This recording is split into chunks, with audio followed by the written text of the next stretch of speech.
नहीं पता चला गृहस्थी किस तरह चली, किस तरह चलती जा रही और क्या पता। अब एक प्रार्थना और है कि हमारा देश में तो ये जो था नारी की पूजा होती थी, यत्र नार्यस्तु पूजते तत्र रमते देवता। लेकिन जब हमारे पास भाई आक्रमणकारी आए, मुगल आए, वो आए, उन्होंने हमारी जमीन कर दी, तो हमें क्या है, हमारे गुरुदेव क्रांतिकारी भी थे, लेकिन उन्होंने 1926 में जो ज्योति जलाई थी, नारी शक्ति के लिए जलाई थी, अखंड ज्योति जलाई थी, और हम नारियों को इकट्ठा करके हमें सम्मान मिलवाया जो हमारा खोया हुआ था। अब हमारा कर्तव्य ऐसा कि हम जितनी जागरूक नारियां हैं सब एक हो जाए और अपने नारी शक्ति की एक हो जाए, घर घर जाकर अपने संस्कारों को जगाएं। और बहनों में बताऊं, जो अत्याचार हो रहे आज कहते हैं ना, पुरुष अत्याचार कर रहा, वो सब हमारी ही कमजोरी की वजह से कर रहा। हम कहीं ना कहीं किसी के घर में अगर लड़ाई झगड़े, सास के, बहू के, उनके, किस कौन रहा है? पुरुष। अरे अगर उन्होंने सब नहीं कर ले, मुझे गुरुदेव ने 54 साल में एडवोकेट पढ़ाया, बिछड़ों को मिला प्रोग्राम के चक्कर, जब मेरे बच्चे तीनों इंजीनियर बन गए थे। उन्होंने कहा मम्मी अब आप पढ़ाई करो, लेकिन गुरुदेव की प्रेरणा से मैंने 54 साल में वकालत की डिग्री पास की और इंडिया बार काउंसिल का एग्जाम पास किया। और अभी मेरा ये रहता है देख कि हम बिछड़ों को मिलाएं, समाज का कल्याण करें। बहन जो भी कोई क्वालिफाइड है, जो भी जिस योग्य है समाज में, वे खड़ी हो जाए और अपना नाम लिखवाए हमारी शक्ति पीठ पे। हम उनका बहुत सम्मान करेंगे, जो कार्यों से सब निकल के आए, चाहे वो गांव में है चाहे वो शहर में है। मेरी रिक्वेस्ट है, ये शक्ति पीठ सबकी है। मैं एक बार थोड़ा सा बात ऐसे ही कही थी कि भाई साहब मुझे कुछ जिम्मेदारी दे के थे और ट्रस्टी बनवा के थे, लेकिन मेरी कोई इच्छा नहीं थी इस तरह की। मैं तो गिलहरी हूँ, गिलहरी की तरह काम करती है। ये मेरी बहन की बहुत है कि सबको पता है, लेकिन आज आप क्या देख रहे, और हमारा संकल्प है कि ये मिनी शांति कुंज बन जाए शुक्रकार। इसके लिए कौन कौन तैयार रहेगा? मिनी शांति गुरु महाराज की। अगर हम शांति कुंज नहीं जा सकते तो शुक्रकार में आकर हम साधना करें और वही सब चीज हमें यहाँ मिले जो हमारा शांति मिले। तो मिनी शुक्रकार जो है आपका बहुत बड़ा तीर्थ है। राजा परीक्षित है आपका भागवत कथा सुनी और इसका प्रणव पांडे ने इसका प्रकटन किया था। तो इस शक्ति को हम मिनी शांति कुंज बनाना चाहते हैं। ये संकल्प हमारा हाथ बढ़। ये सभी यूनिट जो है इनकी शाखाएं हैं, इन्हें जो यहाँ आ रहा है वो समझो शांति कुंज ही आ रहा है। शांति कुंज में जो दीक्षा लिया वो समझो शांति कुंज की ही दीक्षा हुई है, क्योंकि सबको वही मैसेज गुरु जी के सब जगह वही है। इसलिए आप जहाँ भी हो उसे गुरुद्वारे को गुरु जी का शांति कुंज ही समझो। उनके आचार व्यवहार सबके लिए समान है, सब जगह कोई बात है पूरी दुनिया में। बहुत अच्छी बात है। 21वीं सदी की जो इन्होंने बहन जी ने बात करी, हमारे यहाँ दफ्तरों में पहले महिलाएं अधिकारी नहीं होती थी। हम लखनऊ गए तो हमारे यहाँ बराबर में ये असिस्टेंट इंजीनियर भी, जूनियर इंजीनियर भी, अगली बार वहाँ हम गए तो वहाँ सारे पदों पे बैठी है। और जबकि उस जमाने में अगर कोई लड़की दाखिला लेती थी तो बड़ी हेय दृष्टि से ही देखते थे, अरे ये पढ़ेगी।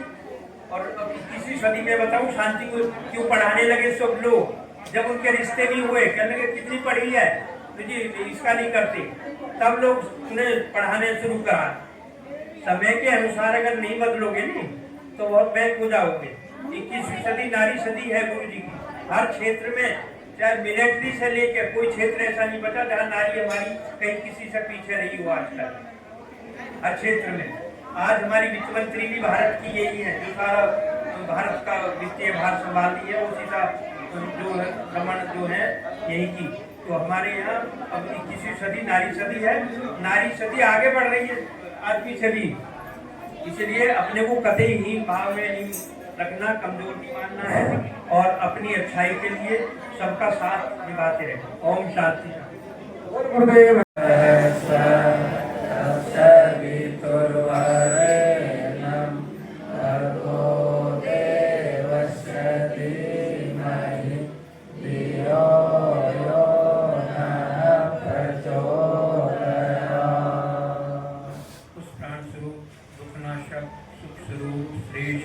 तेजस्वी पापनाशक देव स्वरूप परमात्मा को मंत्रात्मा में धारण करें। वह परमात्मा हमारी बुद्धि को सन्मान की ओर प्रेरित करे। और सौभाग्य का दिन है आज, गुरु पूर्णिमा का अवसर है। गुरु ब्रह्मा गुरु विष्णु गुरुरेव महेश्वर गुरुरेव साक्षात परब्रह्म तस्मै श्री गुरु। पहली गुरु माता होती है, जो बच्चे को जन्म देती पालती पोसती है, उसे ब्रह्मा का स्थान दिया गया है। दूसरा उसका पिता, जो कितने भी कष्ट सहे, परेशानी सहे, परिश्रम करे और अपने बच्चे के पालन पोषण में वो लगा रहता है, इसलिए उसे विष्णु का दर्जा दिया गया है। और तीसरा स्वरूप, जैसे एक कुम्हार जिस पात्रता में भी, चाहे वो सकोरा बना दे, चाहे वो घड़ा बना दे, चाहे वो मटका बना दे, जैसी पात्रता बना देगा उतना ही उसमें जल आ जाएगा, या जो भी लिक्विड किस्म का जो चीज़ है वो आ जाएगी पात्रता के अनुसार। तो ये काम होता है गुरु का, वो अपने बच्चे को जिस पात्रता में गढ़ देगा वो वही हो जाएगा। उसके सबसे बड़े उदाहरण भगवान राम और कृष्ण हैं। राम को उनके गुरुओं ने, उनके वशिष्ठ जी जो थे, उनके संस्कार के घर के जो भी बच्चों को ज्ञान बुद्धि संस्कार दिए जाते थे, वो उनके संस्कार के गुरु थे। और उनके गायत्री साधना के गुरु थे उनके विश्वामित्र, जो कर्म से तो क्षत्रिय थे, राजा थे, लेकिन जब उन्हें इसका बोध हुआ गायत्री, तो वो एक महर्षि बने, और जिसे उस समय अला बला के नाम से, यानी अला और बला माने सावित्री और गायत्री, गायत्री सावित्री। गायत्री सद्ज्ञान सद्बुद्धि की दात्री माँ है, और सावित्री तांत्रिक विद्या की।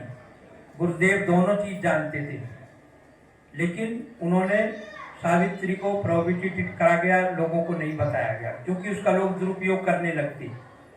उसको सद उपयोग में भगवान राम या कृष्ण ने ही किया था, क्योंकि जहाँ अति दुष्टता छा जाती है तो वहाँ ही उस शक्ति का उपयोग करना पड़ता है। वरना लोगों को बहुत से आप देखते हैं तांत्रिक जगह जगह उनका दुरुपयोग करते हैं, और कितने मतलब दुष्परिणाम वो समाज के सामने रख देते हैं। इसीलिए गायत्री सद्ज्ञान की सद्बुद्धि की देवी है। आज पूरी दुनिया में, पहले कहीं गायत्री का मंदिर भारत नहीं, विश्व में भी कहीं नहीं था, लेकिन जब से गुरुजी आए, हमारे आर्य समाज में गायत्री का ही मानते हैं, वो गायत्री को पूजते हैं, गायत्री का यज्ञ करते हैं। लेकिन उनकी और हमारी तालमेल में एक ही अंतर था विशेषकर, कि वो मूर्ति पूजा को नहीं मानते थे, और गुरुजी कहते थे समन्वय करो, हम सबको माने, तालमेल बनाए। आर्य समाज ने बहुत अच्छे काम किए, बहुत अच्छे ये कराए, और उस समय समाज को जब हमारा धर्मांधता कुछ ज़्यादा आ गई थी, तो उसको उन्होंने रोक करके और समाज को सही दिशा दी। नशा और ये बहुत सारे आडंबर उन्होंने दूर करे। लेकिन कालांतर में धीरे धीरे जब उनके गुरु ने रहे, गुरु का तो उद्देश्य कुछ और था, और शिष्य थोड़े भटक गए, और उन्होंने उस उद्देश्य को भूल करके जिस पे हमें जाना था, वो मूर्ति पूजा के खिलाफ ज़्यादा पड़ गए। राम को स्वामी विवेकानंद के सामने गए, तो उन्होंने एक आर्य समाज के घर गए, तो उन्होंने जाते ही उनकी आलोचना शुरू करी। स्वामी जी बताइए, राम एक आदमी है, उन्हें भगवान बता रहे हैं और ये कर रहे हैं, ये कर रहे हैं। वो समझ गए कि इनका उद्देश्य क्या है, वो खामोश रहे। फिर उन्होंने देखा, उनकी तस्वीर देखी, तो ये किसकी है, तो उन्होंने अपने पिता की तस्वीर को बड़े श्रद्धा से देखा, तो ये कौन है, ये मेरे पूज्य पिताजी हैं। अब विवेकानंद जी समझ गए, अब उन्हें पता लग गया कि ये क्या है। उन्होंने ये तस्वीर सी हम भी देखें तो बड़े तेजस्वी है, बड़ी श्रद्धा से वो लेके आए उन्हें। अच्छा, फिर उन्होंने ये कहा कि स्वामी विवेकानंद ने कि तुम इस पे थूक दोगे? अरे मेरे पिताजी कहते थूक दूंगा। नहीं, ये तो कांच का टुकड़ा है, इस पे थूक के दिखा दो, कांच है। कि नहीं गुरुजी, ये काम मैं नहीं कर सकता। तो आप राम की और कृष्ण की आलोचना में इतना समय लगाते हैं, जो उनके आस्थावान लोग हैं, उनको तुम दिन भर उनकी आलोचना करते घूमते रहते हो, तो उनकी श्रद्धा है तो उसकी श्रद्धा को तोड़ते क्यों घूमते रहते हो? तुम अपने काम करो, अच्छे काम करो, पर उनकी निष्ठा को मत गिराओ। जो जिसको मानता है उसको पूजने दो। तो उनकी बात समझ में आई। तो ऐसी गुरुजी ने समन्वय स्थापित करा। उन्होंने कहा कि हमें मूर्ति से तो हमें एक बोध हो जाता है, अगर हम मंदिर सामने है तो हमारे हाथ जोड़ने लगते हैं, भाई मंदिर है यहाँ ऐसा काम ना करो, ये तो भाई धर्म की जगह है। और जो वैसे ही है शमशान में जाओ तो वहाँ तो आस्था नहीं बनेगी। तो इसीलिए हमें किसी की आलोचना नहीं, हमारे गुरुजी ने किसी भी धर्म की आलोचना नहीं करी। इस्लाम धर्म भाईचारा, उनमें भी एक बात है भाई भाईचारा। सिख धर्म में गुरु भक्ति, जैन धर्म में अहिंसा, बौद्ध धर्म में करुणा, यहूदी धर्म में सत्प्रेम, सनातन धर्म में श्रद्धा विश्वास, आर्य समाज में विवेक और ईसाई धर्म में सेवा। जो लोग नहीं भी कुछ भी मानते धर्म को, उनमें भी एक गुण होता है आत्मनिर्भरता का। तो उन्होंने कहा कि मानव धर्म का स्रोत सर्वोच्च है, सब में जो अच्छाई है वो ग्रहण करो, वही धर्म है। अनावश्यक हम जितना समय दूसरों के धर्म की आलोचना करने में लगाते हैं और सब चीजों में लगे रहते हैं, उतना हम सकारात्मक कार्यों में लगाएं, समाज की सेवा में लगाएं, अपने बच्चों को अच्छे संस्कार देने में लगाएं।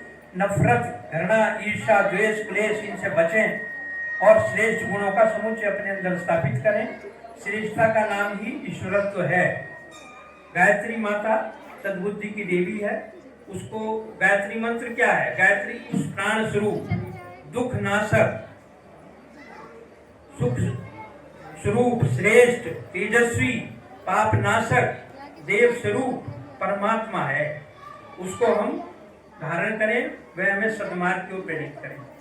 यानी अगर हमें सद्मार्ग मिल गया, सत्संग मिल गया। एक बार विश्वामित्र जी उनके वशिष्ठ जी के घर विश्वामित्र जी गए, तो उन्हें दक्षिणा में जब सब सेवा हो गई तो उन्होंने कहा कि 1000 दिन के तप का पुण्य दक्षिणा के रूप में वशिष्ठ जी को दिया। अब कुछ दिन बाद उन्होंने कहा भाई जैसे होता है भाई आप भी हमारे यहाँ आइए वशिष्ठ जी के यहाँ। तो उनके यहाँ वो तो राजा महाराजा थे, बहुत बड़ी संपदा थी, लेकिन वो बेचारे वशिष्ठ जी के यहाँ तो एक गाय थी कामधेनु, उनके यहाँ गए तो भाई यूं चाहे कितनी भी सेना लिया ना और सबका भोजन प्रसाद में करा दूंगा। तो उन्होंने कहा अरे ये एक गाय से इतनी सेना, वो बहुत सारी सेना लेके पहुंच गए कि देखिए कैसे तृप्ति करा दी। तो कामधेनु ने सबकी तृप्ति करा दी, सबका पूरा हो गया। अब आई दक्षिणा की बात। तो दक्षिणा में उन्होंने 1 दिन के सत्संग का पुण्य का लाभ उन्हें दिया। अब वो कहने लगे भाई ये तो बड़ा कंजूस आदमी है, मैंने तो 100 दिन की 1000 दिन की तप का पुण्य का वो दिया था और ये मुझे कुल 1 दिन के सत्संग की बात कर रहे हैं। तो उनका मन, तो ये मनोवैज्ञानिक को समझ गए वशिष्ठ जी की भाई ये कहीं कुंठित है। तो उन्होंने कि चलो, दोनों फ्रेंड थे, चलो उनके पास शेषनाग जी के पास चलते हैं। शेषनाग जी के पास पहुंचे कि महाराज हमें एक बात बताओ कि मतलब सत्संग बड़ा है, वो 1 दिन का सत्संग का पुण्य बड़ा है या 1000 दिन की तप? तो शेषनाग जी समझ गए वशिष्ठ जी की, कहने लगे अच्छा ये बताओ 1000 दिन के तप पे या ये पृथ्वी का वजन उठाइए, जो इसे उठा लेगा तो पृथ्वी उन पे नहीं हिली।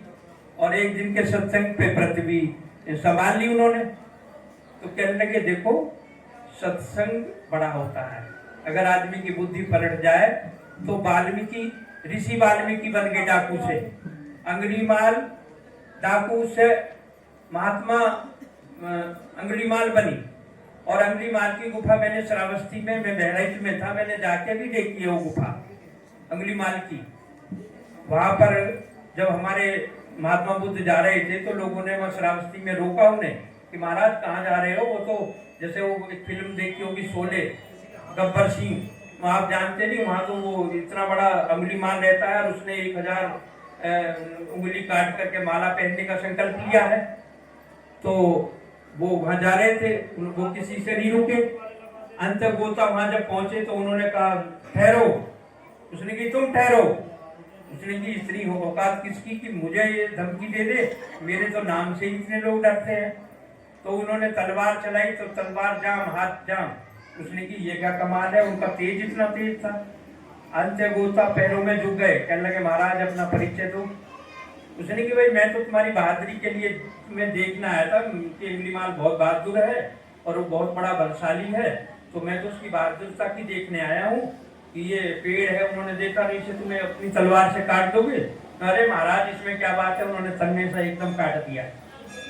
बड़ा खुश हुआ, कहने लगे अरे इसकी टहनी को काट दो, तो मुस्कुराया, कहने लगे जी मजाक कर रहे हो, जब मैं इसका तना काट सकता हूँ टहनी नहीं काट सकता। अरे काटो तो, काट दी।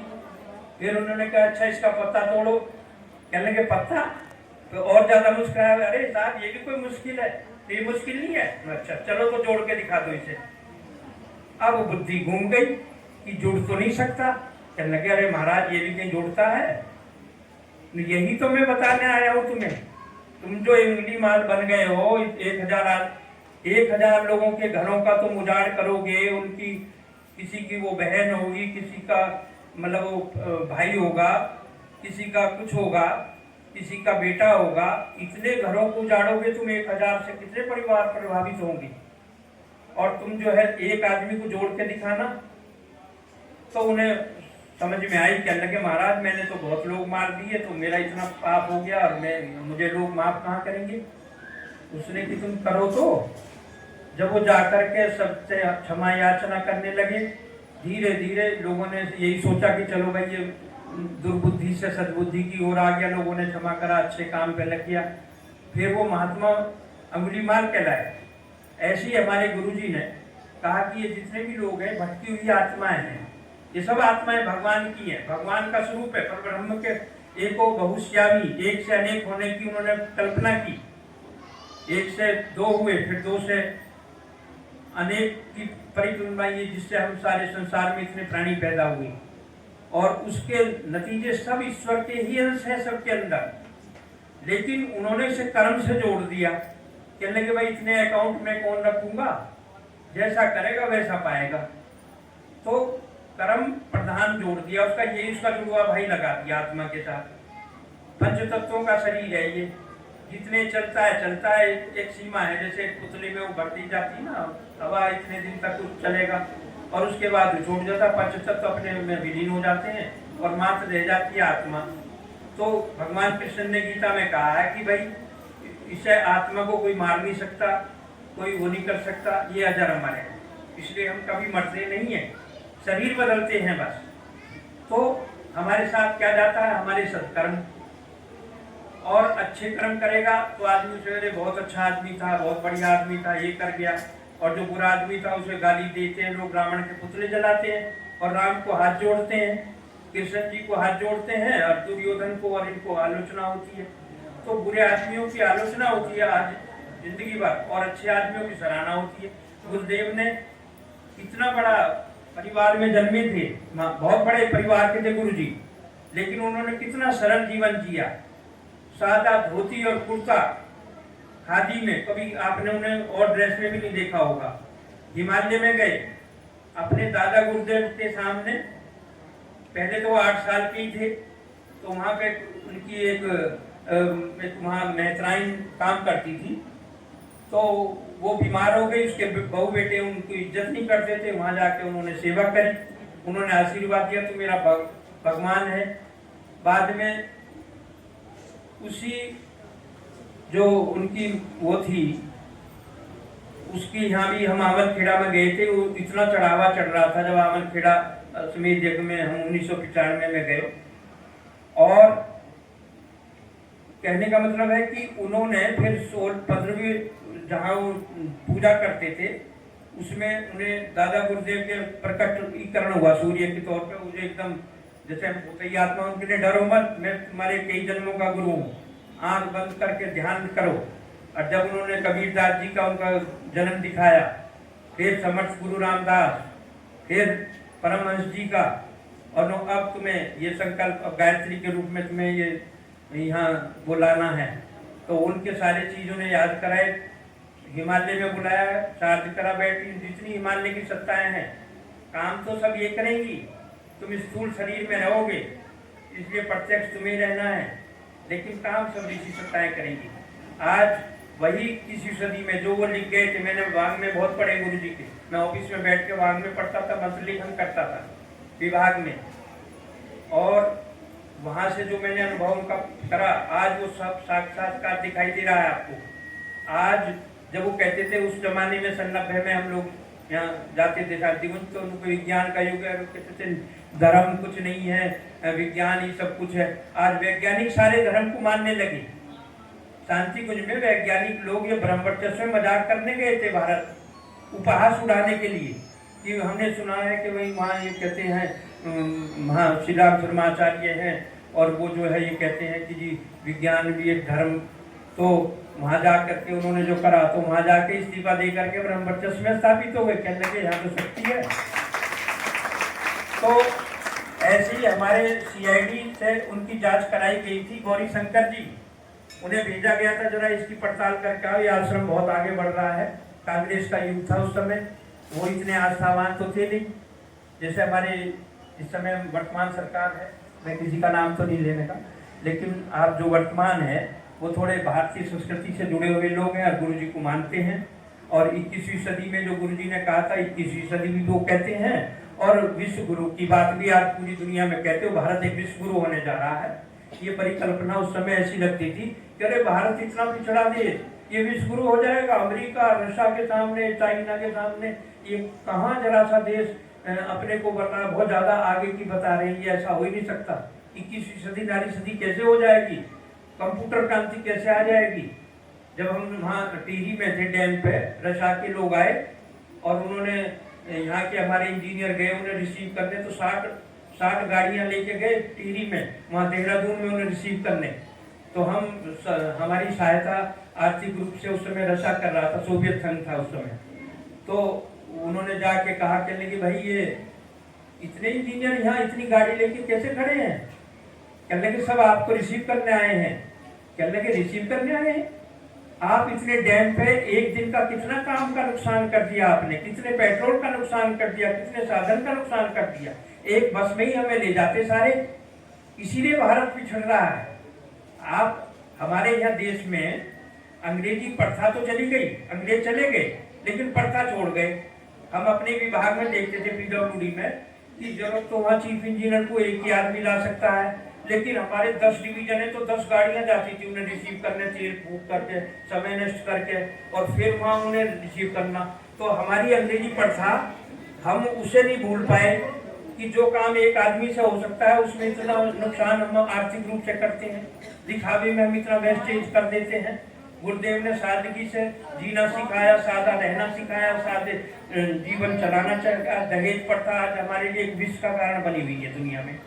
हम पढ़ा ले रहे लड़कियों को, लेकिन दूल्हे वाला फिर भी समझौता करता, मुझे अमुक गाड़ी चाहिए, अमुक वो चाहिए। भाई जब तुम्हारे सक्षम, तुमसे ज्यादा काबिल लड़की तुम्हें दे रहे हैं, तो तुमसे कम तो वो रही नहीं किसी भी क्षेत्र में, नौकरी में भी, रोजगार में भी, योग्यता में भी।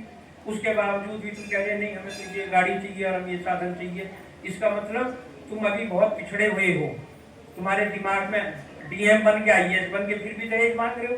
तुम्हें तो इतनी तनख्वाह सैलरी मिल जाएगी तो भीख मांगने की जरूरत कहाँ पड़ी है तुम्हें। तो हमारी जो संस्कृति है, इसी तब तक हम अभी तक अपने को भटकाए हुए हैं। लड़की की शादी होगी तो कोई अच्छा सा आदमी दिखा दो जो बेचारा कोई दहेज वहेज ना मांगे, और जब लड़के की आती हो तो सेठ जी बन के बैठ जाते हैं, नहीं अरे वो तो इतने दे रहा था हमने लिए ही नहीं, वो तो ऐसी लड़की दे रहा था हम तो वो नहीं करा। वही आदमी, एक ही आदमी के 2 स्वरूप देख लो, है ना। तो मैंने देखा गायत्री मिशन में भी बहुतों को देखा है, लोग पीले वस्त्र पहन करके, और हम कहते हैं गुरुजी के आदमी हैं, गुरुजी चर्चित हो गए, गुरुजी लोकप्रिय हो गए तो हम सब उनके पीछे चल दिए। बट ये नहीं समझते कि उनके सिद्धांत क्या थे। उन्होंने सादा जीवन बताया था, किसी को सताना नहीं, किसी का पराये माल पे अपना निगाह नहीं डालनी, रूखी सूखी खाए के ठंडा पानी पी, देख पराई चौपड़ी मतलब चाय दिए। कबीरदास जी गुरुजी तो थे, ये सारी चीज उन्हीं की तो थी, लेकिन हम उन चीजों को, उनके सिद्धांतों को तो भूल जाते हैं। और स्वार्थ में तो हम वही, हमें जी वैसी गाड़ी चाहिए, वैसी साधन चाहिए, लेकिन कर्म से हम बिल्कुल विमुख हो जाते हैं। समय का ध्यान रखते हुए मुझे ज्यादा विस्तृत में नहीं जाना पड़ेगा। अब मैं अपनी बात को थोड़ा विश्राम करते हुए यही कहता हूँ कि सब मिशन में कहा है उपासना, आराधना, साधना, उपासना माने जिसके पास हम बैठते हैं, हम गायत्री माँ के बैठते हैं तो गायत्री के गुण हम में अंदर आए, तो इसलिए हम उपासना करते हैं। साधना, अपने को साधना, बुराइयों से साधना, नशा छोड़ना और जितनी भी कुवर्तियां हैं उन्हें छोड़ना, अपने को साधना। तीसरा आराधना, समाज की सेवा करना। समाज के जो हमारी उपयोगिता है, अगर हम इंजीनियर हैं तो अच्छी सड़कें बना सकते हैं, सड़क बनाएं, बिजली बना सकते हैं, बिजली अच्छी दें। डॉक्टर हैं तो अच्छा इलाज करें, स्वास्थ्य में पैसे के लालच में हम किसी प्राणी की जान देने पे उतारू ना हो जाए। तो जो भी हम कोई भी काम करते हैं उसमें मानवाचित मानवीय गुण अगर हमारे अंदर सबके हो जाएंगे तो यही सच्ची गुरु सेवा हो जाएगी। सार तत्व यही है कि हम अपने गुरु जी के सिद्धांतों को माने और उन पे चलें। और आज ये शक्तिपीठ जब हम यहाँ उपजौन प्रभारी आए थे उस समय से हमें बहुत आगे बढ़ता दिखाई दे रहा है। हर साल हम देख रहे हैं और जो हमारा एक सपना था, आज शुक्र साल को जो भी हमारे साथ आए भी गए हैं, बड़ी तारीफ इसकी करते रहे हैं। और मेरे तो इस पे इतने भरे रहते हैं, वो उस पर व्हाट्सएप बहुत जल्दी बढ़ जाता है, बिजनौर से, नजीबाबाद से, वहाँ से आए दिन गुरु जी का बहुत काम हो रहा है। इतना ऐसा परिवार संसार में कोई और है नहीं। इवन अगर इससे कोई जुड़ के वंचित है तो समझ लो कि राम से या कृष्ण जी से वंचित हो गया होगा ना उस युग में, तो वो ऐसे पश्चाताप करेगा कि हम गायत्री मिशन के और हमारे श्री राम शर्मा जी के युग में हम आए और फिर भी हम उनकी शताब्दी में भागीदारी ना कर सके, उनके काम में भागीदारी ना कर सके, तो वो बहुत पछताएंगे अपने आप को। इसलिए आप सब लोग मिशन को गली गली जा जा करके गुरु जी से जोड़ें। आपका कर्तव्य यही कहा कि गली गली में दरवाजा खटखटा के और मेरे विचार लोगों तक पहुंचाएं। हम अखंड ज्योति अभी तक भी जहाँ भी रहते हैं पहुंचाते हैं। साधना हमारी अभी मेरे करीब 2-3 साल से हर महीने एक लघु महापुरुष मैं लिखित रूप में कर देता रहता हूँ। किसी महीने 2 भी हो जाते हैं, है ना। तो आदमी कहीं भी रहे पर गुरु जी के काम करते रहे, वो घाटे का सौदा नहीं है। बस मैं अपनी बात को ज्यादा न समय देते हुए यहीं विराम देते हुए और शांति शांति।